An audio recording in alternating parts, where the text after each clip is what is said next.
Hey guys, welcome back to BackPocketGameReviews, and obviously I haven't done an actual video in a little while. Sorry, I've been taking this Chantix medicine. If you've never taken it, it's quit smoking. It's terrible. Just don't ever start smoking. Words of advice from a smoker. But today I really wanted to talk about the whole violent video games and how that's apparently getting pegged for the Florida shooting. So, it's very interesting because this has been an argument I've seen since I was a kid. I was there when ratings started getting slapped on video games. I remember a lot of the controversies that started it. But, it's really interesting to look at how this argument has kind of evolved and the pieces that we have gotten over the time of information that kind of discredit the people that say this. So there was a lawyer several years back who was madly against violent video games. A lot of you probably remember him. I don't want to bring up his name because I hate him probably more than most people on this planet. But the individual, Mr. Lawyer Man, also wound up getting arrested for selling guns illegally and smuggling drugs, amongst other things, while all white knighting against violent video games for groups like MAD and trying to paint this big, bad, ugly picture against violent video games. Now, there are some helpful things as a parent you should know about violent video games. Before we jump into this, there is a rating scale on every video game. There is E for everyone, T for teen, and M for mature. There's also A for adult, but since stores won't carry that, almost no game ever has that. I think Leisure Suit Larry and The Man Game are the only two that currently still have that rating. Now, I think the part that makes this a lot more complex here is those are the ratings, right? And you don't want your son to play this M for mature game, then don't buy it for him. Because guess what? He has to have you buy it for him. Every store, even though they're not legally required to enforce the ESRB rating system, does. Walmart, all of them. They enforce it. It will tell you, if you are curious, why it got said rating on the back of the box. It's just like a movie rating system. I know that's crazy, right? If you wouldn't let your kid watch an R-rated movie, you probably shouldn't let him play an M-rated game. But the bigger issue isn't, oh, well, my kid shouldn't see this kind of content. You should know what kind of content your son or daughter can or cannot handle. For example, my son mostly plays Nintendo games. I will let him play Overwatch. I will let him play Call of Duty. In a more controlled environment. I'll let him play Call of Duty's multiplayer with no headset, but I wouldn't necessarily let him play Call of Duty's campaign where there's going to be harsher language and stuff I'm probably going to have to explain, and at his age doesn't need to be explained to him. Obviously, I think you have to know your child and not just expect the video game to babysit and parent your kid for you. Sorry if that offends you. If it does, it means you're not parenting your own child well enough. But, that being said, again, every parent's going to have different breaking points on what they're okay with their child seeing, and most parents aren't going to necessarily know what's in every game. But now you know where to find it, and know your kid. That'll help prevent a lot of this.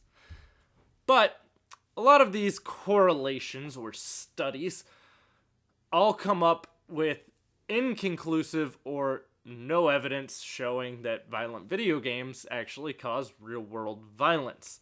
The weird parts to this are, even when there is evidence, it's only a 0.2% increase throughout the study.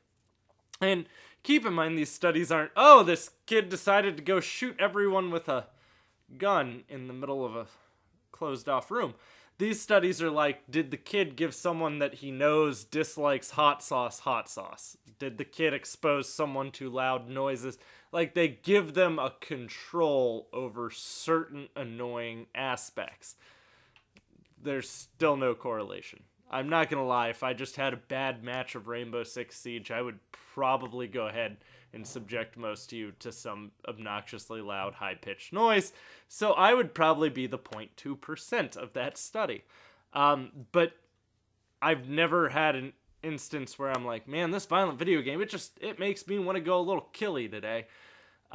And that might just be me. Maybe I have good enough control over that situation. But to that same extent, have you ever thought maybe the violent video game is just a sign that maybe your kid already has anger aggression issues?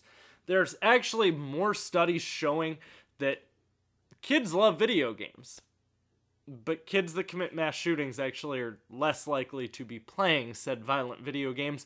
They actually don't find them as entertaining. Probably because they're outside poisoning dead rats or planning out their school shooting. But with that being said, again, these games aren't some kind of training class. It's not like you played Grand Theft Auto and now you're good to go. You know how to take on the cops. No, if you played Grand Theft Auto, you've gotten your butt kicked by the cops, probably on numerous occasions. It's really weird that people have this odd misconception that this fantasy world where things aren't impacting in a real world manner, where obviously in a real world, you're gonna take like one bullet and you're done. In Grand Theft Auto, I might take 30 or 40 before I fall down dead, depending on if I have like body armor, some kind of extra health or anything nearby. It all kind of depends on the game you're playing and what kind of situation you're in. So these aren't real world training games, and most kids don't have this violent aspect after playing these types of games. There was actually a TV show on, I believe it was Showtime. It was called Bullshit, and the TV show was Penn and Teller. They are comedian/magicians. That's what they are known for. But they're awesome and hilarious. They actually did an episode in this on violent video games, and they took a kid with a Navy SEAL to shoot a sniper rifle after he loved Call of Duty. He played a whole bunch of Call of Duty and stuff like that. Took him to shoot off the sniper rifle. He cried after shooting it. He's like probably 10, 11, in tears, because it bothered him that badly to shoot a sniper rifle. And it's not... This is sort of like the whole, if you sit too close to the TV, it's not that it's going to make your vision go bad, it's that you might have bad vision. Well, if you are drawn to violent video games, you may already be a violent individual. Even though that, again, is still not even a proven link, because it's been proven that very few of those people that are committing these incidences play these games. It does suck to hear a politician try to throw a game under the bus. Like, oh, it's the game. Oh, it's the guns. Why can't we just say, oh, the person had some mental issues and we failed him as a society because we weren't able to identify it early enough before it became a problem. You know, even though in this particular instance, sad enough as it is, there were so many red flags in the school, other students had an ongoing thing saying this guy, like, it was a running joke saying that he was going to shoot up a school. I guess wouldn't really call that a joke, but it was an ongoing thing. It was known that he had issues. That was a known problem. He commented online saying, hey, I'm going to shoot up a school. The FBI couldn't figure out it was him, despite him commenting using his real name. But again, let's find everything to blame but the person who made the decision and pulled the trigger. Obviously, a lot of these shootings happen in what's called a gun-free zone. Well, if you've never thought about this, where would you go if you wanted to take out as many people as possible with as little opposition as possible? Probably a place where no one else has a gun, so they can stop you. But rather than look at actual solutions, we would rather just cry about the issue, say that everything else is to blame. The parents should have been able to identify that their kid had problems. The school, after suspending him and knowing that this was an ongoing thing in the school, that kid said he was going to shoot up the class, should have been able to identify that there was a problem. especially his counselor. He's in high school, so obviously he had a counselor. Just assuming, unless that was a cut that school made. But there's so many different pieces to this puzzle, and yet video games are the ones we're gonna go after. Politicians are just doing this as a lazy way to not find an actual solution to the problem. Blaming everything else doesn't solve the problem. It only puts blame elsewhere, creating more of a victim culture, which is something that is a huge problem currently. I literally tried to find a study that could actually link violent video games to violence. Found one. I thought it was going to be CNN. CNN's even said that violent video games, so maybe I'm wrong, because if CNN says it, it could be fake news. But, you know, the one person I found who was able to say it was a very angry psychologist. One angry psychologist saying that all of these professional studies are wrong and the psychologists working for them are quacks. One psychologist saying that. She said a 0.2% is enough of a percentage to cause alarm. Okay, sure, whatever. It's cool. People, let's stop passing the blame. Let's take the ownership. A gun doesn't kill someone. The person pulling the trigger does. A violent video game doesn't train you to become a serial mass murderer. A parent who is not in their child's life enough to know what's going on or the issues that their child is experiencing, or capable of figuring out that their child has aggression issues, that parent could be to blame. That is one thing you could blame, seeing as the kid is 19 years old. The parent should have been able to actually figure this out before it became that problem, but to the same extent, the kid is mostly to blame. He's the one who did it. It's his fault.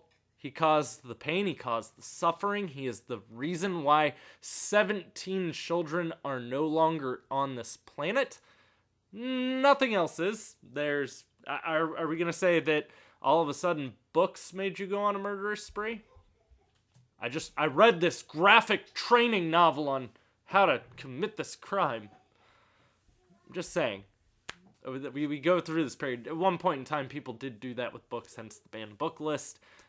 They've done it with movies. This isn't anything new. Marilyn Manson, Eminem, music, any kind of outlet, anything but blaming the actual people responsible.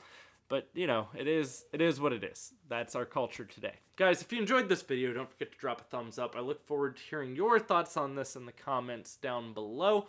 Obviously, my views aren't necessarily the only views or the right views. So if you want to let me know that I'm wrong, stupid, have a fat head, receding hairline, you can do all of those things down in the comment. Also, if you want to follow me anywhere else, such as Twitter, where sometimes I go on sprees setting people off online, you can also find all of the stuff to follow me in the description box down below.